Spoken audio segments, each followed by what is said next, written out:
नमस्कार दोस्तों, स्वागत है आप सभी का आपके अपने YouTube channel star club official में। दोस्तों, अभी हम लोग मार्क्समैन का टेस्ट सीरीज 10 तक देख चुके हैं। आज टेस्ट सीरीज 11वां देखेंगे, जिसमें क्वेश्चन का सिलेक्शन बहुत ही इम्पोर्टेंट दिया गया है। तो आप लोग इसको पूरा वीडियो को देखिएगा और लाइक और सब्सक्राइब जरूर कीजिएगा दोस्तों। तो चलिए शुरू करते हैं। पहला प्रश्न है, यूरोपीय कंपनियों का आगमन टॉपिक से है कि वास्को डी गामा कालीकट पर किस वर्ष आया था। वास्को डी गामा कालीकट पर किस वर्ष आया था? तो ऑप्शन है 1350, 1458, 98, 1530, 1612। तो वास्को डी गामा 1458 ईस्वी में 20 मई को आया था। 20 मई 1498 ईस्वी को कालीकट पहुंचा था। वहां पर इसका स्वागत राजा जमोरिन किया था। याद रखिएगा, राजा जमोरिन किया था, जमोरिन।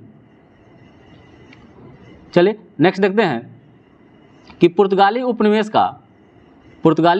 का प्रथम वायसराय भारत में कौन हुआ। पुर्तगाली उपनिवेश का प्रथम वायसराय भारत में कौन हुआ? ऑप्शन है Diaz, Vasco D gamma, almirah और अल्बुकर्क। तो पुर्तगाली उपनिवेश का प्रथम वायसराय फ्रांसिस्को दा अल्मीरा हुआ। कौन हुआ? अल्मीरा। तीसरा क्वेश्चन देखते हैं कि भारत में पुर्तगाली शक्ति का वास्तविक संस्थापक कौन था। भारत में पुर्तगाली शक्ति का वास्तविक संस्थापक कौन था? ऑप्शन है Vasco D gamma, Albuquerque, Bartholomew Diaz और जॉर्ज ऑक्सडन। तो इसका राइट आंसर हो जाएगा अल्बुकर्क। कौन हुआ? भारत में पुर्तगाली शक्ति का वास्तविक संस्थापक अल्बुकर्क हुआ। चलिए चौथा प्रश्न देखते हैं। क्या कहता है कि पुर्तगालियों ने भारत में निम्नलिखित में से किस स्थान पर प्रथम दुर्ग का निर्माण करवाया था या किया था? तो ऑप्शन है अंजी दीव में, कनानौर में, कोचिन में और गोवा में। तो इसका राइट आंसर हो जाएगा गोवा में। कहाँ किया था? गोवा में किया था। चलिए पांचवा प्रश्न देखते हैं कि मध्यकाल में सर्वप्रथम भारत के व्यापार संबंध स्थापित करने वाले कौन थे। मध्यकाल में सर्वप्रथम भारत से व्यापार संबंध स्थापित करने वाले कौन थे? तो ऑप्शन है डच, अंग्रेज, फ्रांसीसी, पुर्तगाल। तो सबसे पहले व्यापार प्रारंभ पुर्तगाली ही किया और सबसे बाद में भी पुर्तगाली ही देश से गया। चलिए अगला प्रश्न है कि किन व्यापारियों ने भारत में प्रथमतः सामुद्रिक व्यापारिक केंद्र स्थापित किया। मतलब प्रथमतः सामुद्रिक व्यापारिक केंद्र स्थापित कौन किया? मतलब सबसे पहले समुद्र के रास्ते व्यापारिक केंद्र स्थापित कौन किया? इसका कहने का मतलब हुआ तो ऑप्शन है अंग्रेज, फ्रांसीसी, पुर्तगाली, डच। तो सबसे पहले पुर्तगाली किया था। 7वां नंबर प्रश्न क्या कहता है कि बंगाल की निम्नलिखित फैक्ट्रियों में से एक जो पुर्तगालियों द्वारा स्थापित की गई वह कौन थी या वह थी? तो चलिए इसका ऑप्शन देखते हैं। ऑप्शन है कि बांदेल, चिंसुरा, हुगली और श्रीरामपुर। तो इसका राइट आंसर हो जाएगा हुगली। चलिए 8वां प्रश्न देखते हैं कि हुगली को बंगाल की खाड़ी में समुद्री लूटपाट के लिए किसने अड्डा बनाया था? तो ऑप्शन है पुर्तगालियों ने, फ्रांसीसियों ने, डेनमार्क वासियों ने, अंग्रेजों ने। तो इसका राइट आंसर हो जाएगा पुर्तगालियों ने। अगला प्रश्न है कि निम्नलिखित में से कौन कलकत्ता का संस्थापक था? चार्ल्स अय्यर, जॉब चार्नोक, गैरोल्ड एंगियार और विलियम्स नॉरिस। तो इसका राइट आंसर हो जाएगा जॉब चार्नोक। अगला प्रश्न है कि भारत के साथ व्यापार के लिए सर्वप्रथम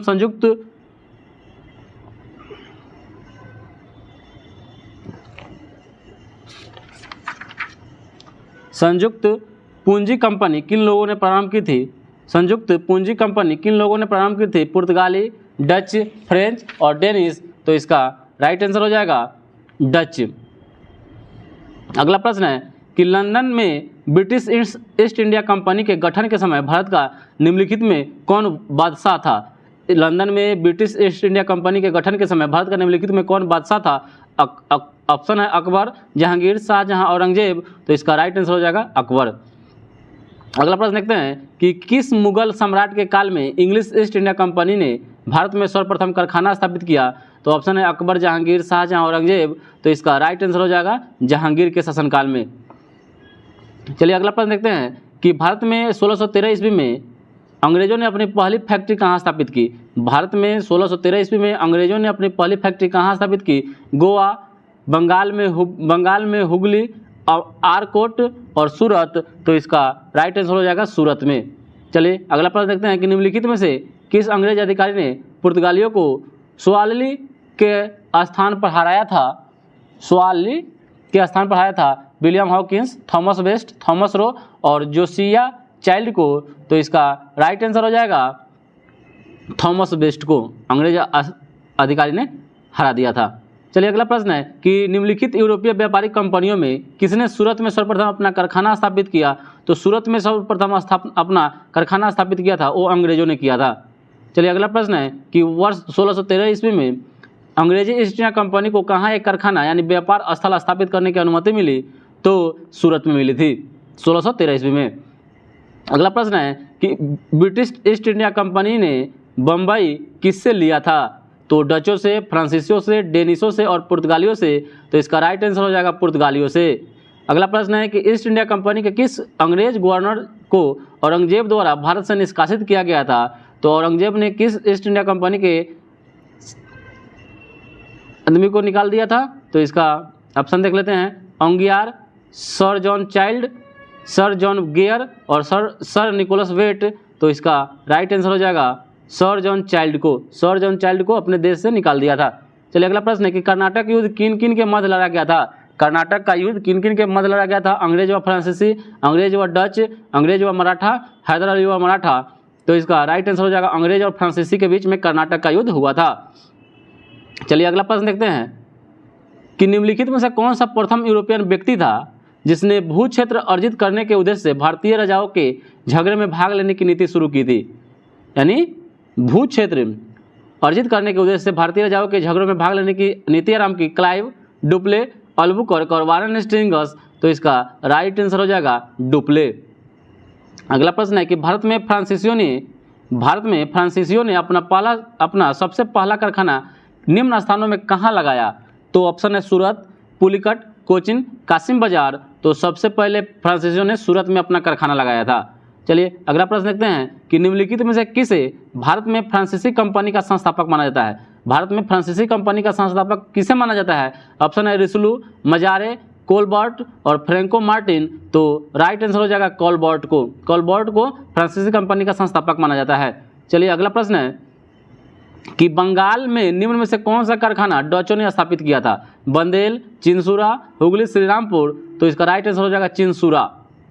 चलिए अगला प्रश्न क्या कहता है देख लेते हैं कि उस क्षेत्र की पहचान करें जहां से यूरोपवासियों को सर्वोत्तम सोरा और अफीम प्राप्त होता था। उस क्षेत्र का पहचान करना है जहां से यूरोपवासियों को सर्वोत्तम सोरा और अफीम प्राप्त होता था। बंगाल, बिहार, गुजरात, मद्रास।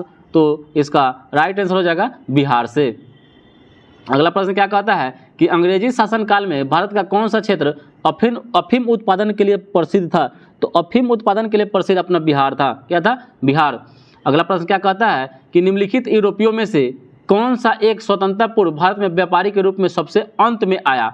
तो सबसे अंत में कौन आया? तो फ्रांसीसी आया। सबसे अंत में कौन आया? फ्रांसीसी। सबसे पहले कौन आया? तो पुर्तगाली। सबसे बाद में कौन गया? तो पुर्तगाली। चलिए अगला प्रश्न है कि निम्नलिखित में से कौन सा युद्ध था जिसने भारत में ब्रिटिश प्रभुत्व को प्रारंभ किया? यानी ब्रिटिश का यहाँ पर मतलब बोलबाला हो गया, कहने का मतलब यह हुआ। तो बक्सर की लड़ाई, प्लासी का युद्ध, मैसूर की तीसरी लड़ाई और 1857 के स्वतंत्रता संग्राम। तो इसका राइट आंसर हो जाएगा प्लासी का युद्ध जो 1757 में 23 जून 1757 को हुआ था। इसी से क्या हुआ? ब्रिटिश का प्रभुत्व यहाँ शुरू हो गया। अगला प्रश्न क्या कहता है कि सिराजुद्दौला लॉर्ड क्लाइव द्वारा परास्त हुआ था किस युद्ध में? सिराजुद्दौला लॉर्ड क्लाइव द्वारा परास्त हुआ कौन से युद्ध में? प्लासी, बक्सर, मुंगेर, वांडीवास। तो इसका राइट आंसर हो जाएगा प्लासी के युद्ध में। क्वेश्चन आपसे यह भी पूछता है कि प्लासी के युद्ध में अंग्रेज का नेतृत्व कौन कर रहा था? तो लॉर्ड क्लाइव कर रहा था। और बक्सर के युद्ध में हेक्टर मुनरो कर रहा था।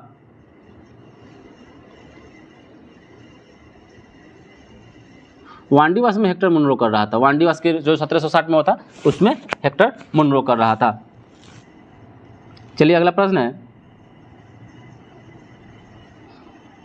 कि भारतवर्ष में ब्रिटिश साम्राज्य का संस्थापक कौन था? भारतवर्ष में ब्रिटिश साम्राज्य का संस्थापक कौन था? ऑप्शन है Warren Hastings, Lord Amherst, Robert Clive और लॉर्ड विलियम बेंटिंग। तो इसका राइट आंसर हो जाएगा लॉर्ड रॉबर्ट क्लाइव को भारतवर्ष में ब्रिटिश साम्राज्य का संस्थापक माना जाता है। अगला प्रश्न है कि निम्नलिखित में से किसे स्वर्ग से उत्पन्न सेनानायक कहा गया है? स्वर्ग से उत्पन्न सेनानायक कहा गया है? तो Albuquerque, Robert Clive, Francis Dupleix और लॉर्ड कॉर्नवालिस। तो इसका राइट आंसर हो जाएगा रॉबर्ट क्लाइव को स्वर्ग से उत्पन्न सेनानायक कहा गया है। अगला प्रश्न है कि प्लासी का युद्ध मैदान कहाँ स्थित है। प्लासी का युद्ध मैदान कहाँ स्थित है? बिहार में, आंध्र प्रदेश में, उड़ीसा में, पश्चिम बंगाल में। तो इसका राइट आंसर हो जाएगा पश्चिम बंगाल में। कहाँ है? पश्चिम बंगाल में। प्लासी का युद्ध लड़ा गया था, कब लड़ा गया था? तो 1757 ईस्वी में लड़ा गया था। 1761 में पानीपत का तृतीय, 1760 में वांडीवास। चलिए अगला प्रश्न देखते हैं कि निम्नलिखित में से किसने अपनी राजधानी मुर्शिदाबाद से मुंगेर स्थानांतरित की थी, यानी ट्रांसफर किया था? तो अलवर्दी खां, सिराजुद्दौला, मीर जाफर, मीर कासिम। तो इसका राइट आंसर हो जाएगा मीर कासिम ने अपनी राजधानी मुर्शिदाबाद से मुंगेर ट्रांसफर कर लिया था। अगला प्रश्न है कि सबसे अधिक निर्णायक युद्ध जिसने अंग्रेजों के भारत में प्रभुत्व को संस्थापित किया था, वह युद्ध का नाम क्या था? तो इस युद्ध का नाम था बक्सर का युद्ध। चलिए अगला प्रश्न है कि बक्सर के युद्ध के समय दिल्ली का शासक कौन था? तो औरंगजेब, शाह आलम प्रथम, बहादुर शाह जफर और शाह आलम द्वितीय। तो बक्सर के युद्ध के समय दिल्ली का जो शासक था वह शाह आलम द्वितीय था। कौन था? शाह आलम द्वितीय। अगला प्रश्न है कि इंग्लैंड की ईस्ट इंडिया कंपनी की भारत में प्रथम निर्णायक सैन्य सफलता मानी जाती है। इंग्लैंड की ईस्ट इंडिया कंपनी की भारत में प्रथम निर्णायक सैन्य सफलता किसको मानी जाती है? तो इसका राइट आंसर हो जाएगा बक्सर के युद्ध को। अगला प्रश्न देखते हैं कि सन 1765 ईस्वी में ईस्ट इंडिया कंपनी को बंगाल की दीवानी किसने प्रदान कर दी? तो इसका राइट आंसर हो जाएगा मुगल सम्राट ने। चलिए अगला प्रश्न है कि किस गवर्नर के कार्यकाल में ईस्ट इंडिया कंपनी को शहंशाह शाह आलम द्वारा बंगाल, बिहार तथा उड़ीसा में दीवानी अधिकार दिया गया? Lord Clive, Lord Cornwallis, Lord Wellesley, Lord William Bentinck. तो इसका राइट आंसर हो जाएगा लॉर्ड क्लाइव के द्वारा। चलिए अगला प्रश्न देखते हैं कि सम्राट शाह आलम द्वितीय ने ईस्ट इंडिया कंपनी को बंगाल, बिहार तथा उड़ीसा की दीवानी प्रदान की किससे? तो इसका चलिए ऑप्शन देख लेते हैं,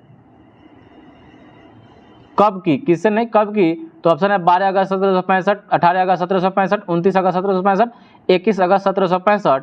तो इसका राइट आंसर हो जाएगा 12 अगस्त 1765 को दीवानी प्राप्त की। चलिए अगला प्रश्न है कि इलाहाबाद की संधि के बाद रॉबर्ट क्लाइव ने मुर्शिदाबाद का उप दीवान किसे बनाया था?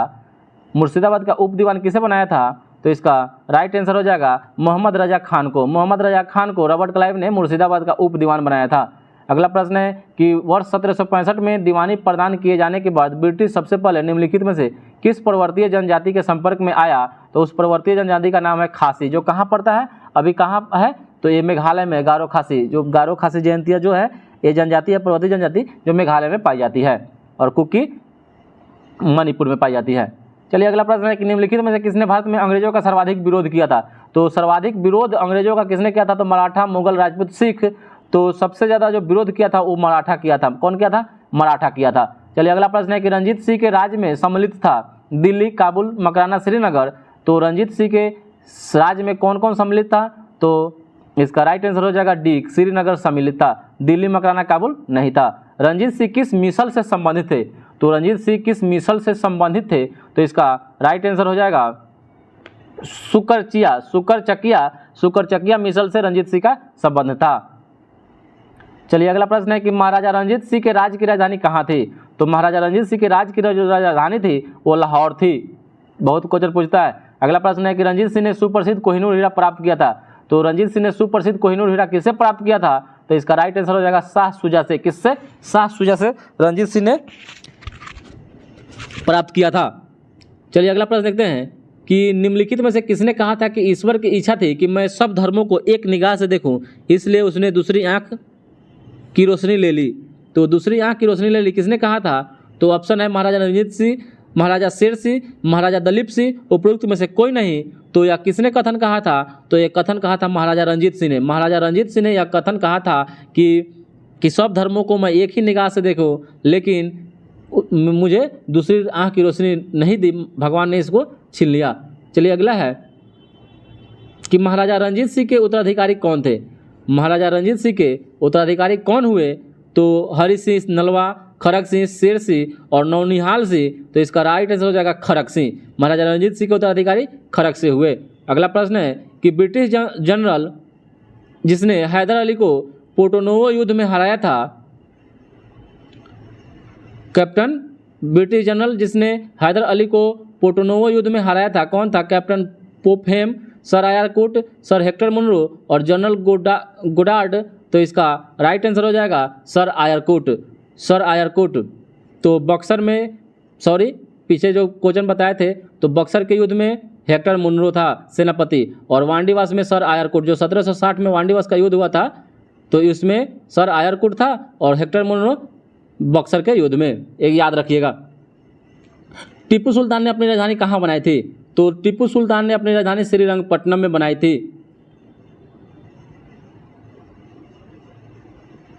अगला प्रश्न देखते हैं कि निम्नलिखित भारतीय शासकों में कौन था जिसने विदेशों में आधुनिक पद्धति से दूतावास स्थापित किया था? तो आधुनिक पद्धति से दूतावास स्थापित किया था वो टीपू सुल्तान था।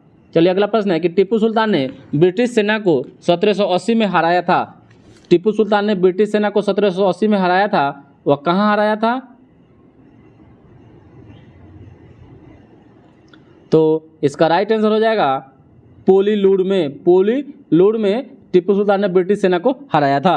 अगला प्रश्न है कि अंग्रेजों ने श्रीरंगपट्टनम की संधि किसके साथ की थी? अंग्रेजों ने श्रीरंगपट्टनम की संधि किसके साथ की थी? तो श्रीरंगपट्टनम की संधि टीपू सुल्तान के साथ की थी। चलिए अगला प्रश्न है कि टीपू सुल्तान अंग्रेजों के साथ युद्ध में कब मारे गए? तो ये 1799 में मारे गया, 1799 में मारा गया। अगला प्रश्न है कि बेगम समरू ने एक अति प्रसिद्ध चर्च का निर्माण करवाया था, वो कहाँ करवाया था चर्च का निर्माण? तो ये सरधाना में करवाया था। बेगम समरू ने एक अति प्रसिद्ध चर्च का निर्माण करवाया था सरधाना में। चलिए अगला प्रश्न है कि भारत के प्रथम गवर्नर जनरल थे, तो भारत के प्रथम गवर्नर जनरल कौन थे? तो इसका राइट आंसर हो जाएगा वारेन हेस्टिंग्स, जो भारत के प्रथम गवर्नर जनरल थे। अगला प्रश्न है कि सुरक्षा प्रकोष्ठ की नीति किससे संबंधित है? सुरक्षा प्रकोष्ठ की जो नीति थी वह किससे संबंधित है? तो इसका राइट आंसर हो जाएगा वारेन हेस्टिंग्स से। अगला प्रश्न है कि निम्नलिखित में से किसने बंगाल में द्वैध शासन डुअल गवर्नमेंट को समाप्त कर दिया? तो द्वैध शासन को समाप्त किसने कर दिया? तो इसका राइट आंसर हो जाएगा वारेन हेस्टिंग्स ने। चलिए अगला प्रश्न है कि किस गवर्नर जनरल पर महाभियोग का मुकदमा चलाया गया था? तो महाभियोग का जो मुकदमा चला था वो वारेन हेस्टिंग्स पर चला था। वारेन हेस्टिंग्स पर महाभियोग की मुकदमा लंदन के कोर्ट में चला था। चलिए अगला प्रश्न है कि भारत में न्यायिक संगठन की स्थापना किसने की थी? भारत में न्यायिक संगठन की स्थापना किसने की थी? तो लॉर्ड कॉर्नवालिस ने भारत में न्यायिक संगठन की स्थापना की थी। अगला प्रश्न है कि निम्नलिखित में से किस गवर्नर जनरल ने भारत की पर संविधाबद्ध सिविल सेवा कोवनेंटेड सिविल सर्विस ऑफ इंडिया का सृजन किया, जो कालांतर में भारतीय सिविल सेवा के नाम से जानी गई? तो इसका शुरुआत कौन किया था? तो ये कॉर्नवालिस ही, सिविल सेवा का शुरुआत या जनक कॉर्नवालिस को ही माना जाता है। चलिए अगला प्रश्न है कि लॉर्ड कॉर्नवालिस का कब्र कहाँ है? इतनी कब्र कहाँ है? मकबरा जिसको भी बोल सकते हैं, कब्र कहाँ है? तो इसका राइट आंसर हो जाएगा गाजीपुर यूपी में। अगला प्रश्न है कि 1802 में बसिन की संधि पर हस्ताक्षर किसके मध्य हुआ था? 1802 ईस्वी में 1802 में बसिन की संधि पर हस्ताक्षर किसके मध्य हुआ था? तो इसका राइट आंसर होगा अंग्रेजों और बाजीराव द्वितीय के बीच। अंग्रेजों और बाजीराव द्वितीय के बीच में बसिन की संधि पर हस्ताक्षर हुआ था। अगला प्रश्न है कि लॉर्ड वेलेस्ली ने की सहायक संधि को स्वीकार करने वाला पहला मराठा सरदार कौन था? लॉर्ड वेलेस्ली की सहायक संधि को स्वीकार करने वाला पहला मराठा सरदार का नाम क्या था? तो यह था पेशवा बाजीराव द्वितीय। चलिए अगला प्रश्न है कि सहायक संधि को किसके कार्यकाल में क्रियान्वित किया गया? तो यानी बनाया गया। तो इसका राइट आंसर हो जाएगा लॉर्ड वेलेस्ली के शासनकाल में सहायक संधि को बनाया गया, अपनाया गया।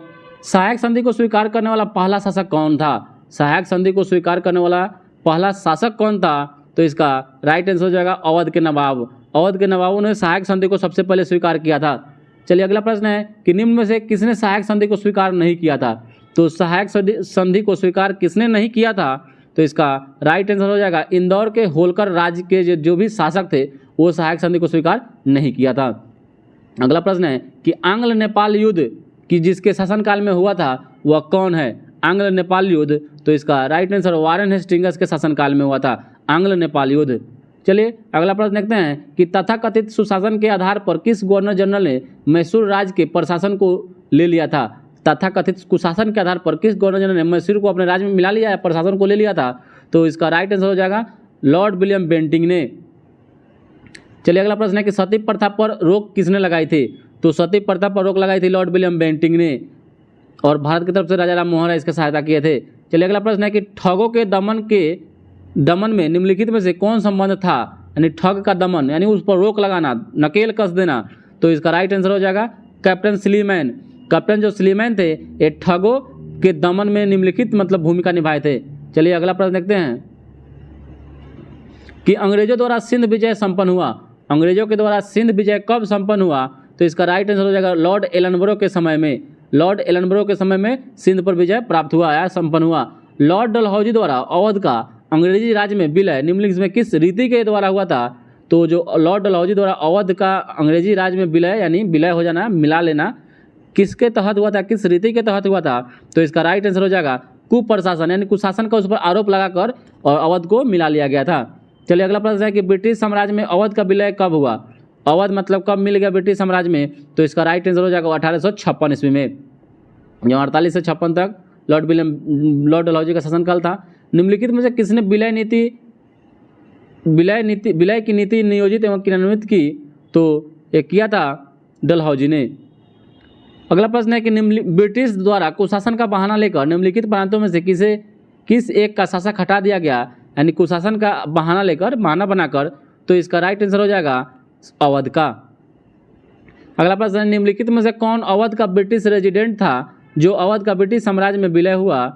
जब अवध का ब्रिटिश साम्राज्य में विलय हुआ तो इसका राइट आंसर हो जाएगा जेम्स आउटरम के समय में। जेम्स आउटरम अवध का ब्रिटिश रेजिडेंट था, उसी के समय में अवध का विलय ब्रिटिश साम्राज्य में कर दिया गया। अगला प्रश्न है कि भारत में प्रथम रेलवे लाइन किस ब्रिटिश गवर्नर जनरल के समय बिछाई गई थी? भारत में रेलवे लाइन प्रथम बार किस ब्रिटिश गवर्नर जनरल के समय में बिछाई गई थी? तो ये लॉर्ड डलहौजी के शासनकाल में, जो 1853 ईस्वी में बॉम्बे से थाने के बीच में 35 किलोमीटर की दूरी चली थी पहली बार ट्रेन भारत में। अगला प्रश्न है कि भारत में प्रथम रेल लाइन का निर्माण किन नगरों के बीच में हुआ था? तो रेल लाइन का जो निर्माण हुआ था वो बॉम्बे से थाने के बीच में हुआ था। और भारत में पहली रेल लाइन कब शुरू की गई थी? तो पहली जो रेल लाइन थी वो 1853 ईस्वी में शुरू की गई थी। और अगला प्रश्न देखते हैं कि किस कंपनी ने सर्वप्रथम भारत में रेल यात्रा शुरू की थी? तो सबसे पहले रेल यात्रा शुरू करने वाला भारत में कौन कंपनी था? तो उस कंपनी का नाम था great Indian peninsula railway. Peninsula railway जो था वही कंपनी था जिसने भारत में रेल यात्रा की शुरुआत की थी, ग्रेट इंडियन पेनिनसुला रेलवे। अगला प्रश्न देखते हैं कि ब्रिटिश भारतीय राज क्षेत्र का अंतिम प्रमुख विस्तार हुआ यानी किसके समय में? ब्रिटिश भारतीय राज क्षेत्र का अंतिम प्रमुख विस्तार किस गवर्नर जनरल के समय में हुआ? तो इसका राइट आंसर हो जाएगा डलहौजी के समय में। अगला प्रश्न है कि विधवा पुनर्विवाह अधिनियम किसके शासनकाल में क्रियान्वित किया गया यानी बनाया गया? उसको यह अधिनियम कानून कब किसके समय में शासनकाल में बनाया गया? तो इसका राइट आंसर हो जाएगा लॉर्ड कैनिंग के शासनकाल में विधवा पुनर्विवाह अधिनियम क्रियान्वित किया गया यानी बनाया गया, लागू किया गया। अगला प्रश्न है कि 1 नवंबर 1858 ईस्वी को महारानी विक्टोरिया की घोषणा पत्र इलाहाबाद में पढ़कर सुनाया था। किसने पढ़कर सुनाया था? 1 नवंबर 1858 को महारानी विक्टोरिया की घोषणा पत्र इलाहाबाद में पढ़कर सुनाया था। किसने? तो इसका राइट आंसर हो जाएगा लॉर्ड कैनिंग ने। अगला प्रश्न देखते हैं कि निम्न में से कौन एक भारत का प्रथम वायसराय था? निम्न में से कौन एक भारत का प्रथम वायसराय था? तो प्रथम वायसराय कौन था? तो लॉर्ड कैनिंग था। अपने पुत्र के स्थान पर दूसरे उत्तराधिकारी को गोद लेने के अधिकार को पुनः स्थापित किसने किया? अपने पुत्र के स्थान पर दूसरे उत्तराधिकारी को गोद लेने के अधिकार को पुनः स्थापित किसने कर दिया? तो करने वाला शासक का नाम था या किस अधिनियम ने कर दिया? तो 1858 की सामग्री की घोषणा ने इसको कर दिया कि अपना पुत्र भी नहीं होगा तो दूसरे उत्तराधिकारी को गोद ले लेंगे। चलिए अगला प्रश्न है कि महारानी विक्टोरिया को भारत की सामग्री नियुक्त किया गया। महारानी विक्टोरिया को भारत की सामग्री नियुक्त कब किया गया? तो इसका राइट आंसर हो जाएगा 1858 ईस्वी में। 1858 में इसको नियुक्त किया गया। अगला प्रश्न है कि निम्नलिखित में से किस गवर्नर जनरल ने भारत में दास प्रथा को समाप्त कर दिया था? तो भारत में दास प्रथा को समाप्त करने वाला शासक का नाम था लॉर्ड एलनबरो 1843 ईस्वी में। और इसी के शासनकाल से भारत में रविवार की छुट्टी 1843 से मनाया जाता है। अगला प्रश्न देखते हैं कि अस्थाई बंदोबस्त किसके शासनकाल में शुरू हुआ? अस्थाई बंदोबस्त तो इसका शुरुआत हुआ था लॉर्ड कॉर्नवालिस के शासनकाल में 1793 ईस्वी से, जिसमें ईस्ट इंडिया कंपनी और बंगाल के जमींदारों के बीच जो भूमि कर था उसी के लिए एक अस्थाई समझौता कर दिया गया, अस्थाई बंदोबस्त समझौता कर दिया गया था। तो ये कॉर्नवालिस किया था। अगला प्रश्न देखते हैं कि निम्न में से कौन चतुराईपूर्ण निष्क्रियता के नीति के साथ जुड़ा है? चतुराईपूर्ण निष्क्रियता के साथ कौन जुड़ा हुआ है? तो चतुराईपूर्ण स्थिरता के साथ सन जॉर्ज लॉरेंस जुड़ा हुआ है। चलिए अगला प्रश्न देखते हैं कि भारत में अंग्रेजों के समय में प्रथम जनगणना हुई थी। तो भारत में अंग्रेजों के समय में तो वो कौन था उस समय, तो भारत में वो कौन ऐसा गवर्नर जनरल था या कौन अंग्रेज था जिसके समय में प्रथम जनगणना हुई थी, तो इसका राइट आंसर हो जाएगा लॉर्ड मेयो के कार्यकाल में। और अगला प्रश्न है कि वह व्यक्ति कौन था जिसने भारत में पहली बार जनसंख्या की जनगणना करवाई थी, तो यह करवाने वाला शासक का नाम था लॉर्ड मेयो। अगला प्रश्न है कि किस वायसराय की हत्या अंडमान निकोबार द्वीप समूह में जब वह भ्रमण पर निकला था एक दंडित अपराधी के द्वारा कर दी गई थी, तो ये लॉर्ड मेयो एक वायसराय था जिसकी हत्या भारत में अंडमान निकोबार द्वीप समूह में कर दी गई थी। अगला प्रश्न देखते हैं कि किस वायसराय की हत्या उसके कार्यकाल में ही हो गई, तो वायसराय का नाम था लॉर्ड मेयो का हत्या उसके कार्यकाल के दौरान ही हो गई। अगला प्रश्न है कि अफगानिस्तान के प्रति एक जोश भरी अग्र फॉरवर्ड नीति का अनुसरण करने वाला गवर्नर जनरल कौन था। अफगानिस्तान के प्रति एक जोश भरी उग्र फॉरवर्ड नीति का अनुसरण करने वाला गवर्नर जनरल कौन था, तो इसका राइट आंसर हो जाएगा लॉर्ड लिटन। चलिए अगला प्रश्न है कि वह कौन सा वायसराय सबसे दीर्घकाल तक रहा था। कौन भारत का वायसराय सबसे दीर्घकाल यानी सबसे लंबे समय तक के लिए रहा था, तो सबसे लंबे समय तक रहने वाला वायसराय का नाम था लॉर्ड कर्जन।